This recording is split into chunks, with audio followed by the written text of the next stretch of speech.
dilaporkan, tapi kemudian didiamkan oleh KPK di masa yang pemerintahan Pak Jokowi. Justru di masa sekarang KPK diminta untuk lakukan sesuatu justru ketika dia ada dalam suasana tidak dikendalikan oleh kekuasaan. Tetapi itu juga mengandalkan kapasitas dari komisioner KPK, kan itu intinya begitu. Jadi saya kira harus ada penelitian baru atau bahkan pemilihan baru. Itu artinya ada kapasitas baru untuk menilai mereka-mereka yang akan duduk di KPK. Jadi batalkan aja kan pansel yang sekarang dengan alasan bahwa KPK itu harus ditumbuhkan kembali di dalam kepentingan publik. Sementara ini KPK adalah perataan kekuasaan, perataan Presiden Jokowi terutama. Jadi fairness-nya ada di situ. Harusnya saat ini adalah momentum ya dari Pak Prabowo untuk menunjukkan keseriusannya menangani korupsi yang seperti sebelumnya dia sudah sering ucapkan, dan ini sekaligus jadi momentum yang membedakan dia dengan Pak Jokowi. Jadi banyak sekali sebenarnya momentum-momentum yang harusnya diambil oleh Pak Prabowo. Saya kira Pak Prabowo punya keseriusan, karena itu di dalam pembekalan konseptual atau pembekalan paradigma di Hambalang ketika mengawali pembentukan kabinet, itu ada sesi khusus tentang korupsi.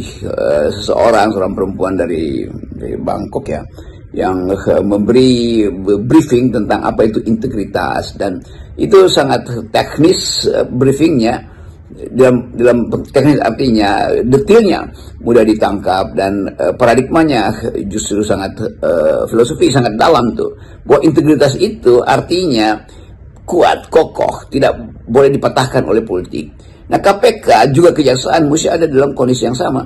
Jadi sekali lagi tersedia software itu pengetahuan tentang apa itu ethics, apa itu value, apa itu moral call, dan itu yang mestinya basis untuk penegakan korupsi, bukan sekedar tiba-tiba hanya untuk menutupi kasus-kasus di Kejaksaan Agung yang menyangkut sangat mungkin pimpinan Kejaksaan Agung, lalu dibuat sensasi si Tom Lembong ditangkap, si ini potensi untuk ditangkap kemarin, macam-macam yang kemudian mulai terbaca bahwa ada sinyal untuk menakut-nakuti mereka yang potensial untuk masih mempersoalkan Jokowi itu.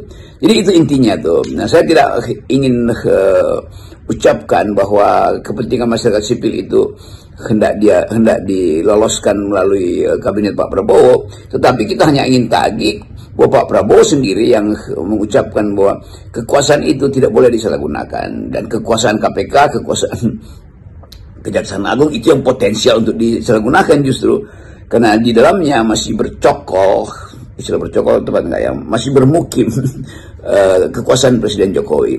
Dan kita tahu Pak Jokowi tidak ingin keluar dari politik, dia ingin memastikan bahwa putra dia itu akan ada di dalam medan kompetisi menuju 2009. Dan itu artinya semua hal yang menyangkut pengetahuan Pak Jokowi tentang manusia politik akan dia manfaatkan untuk melindungi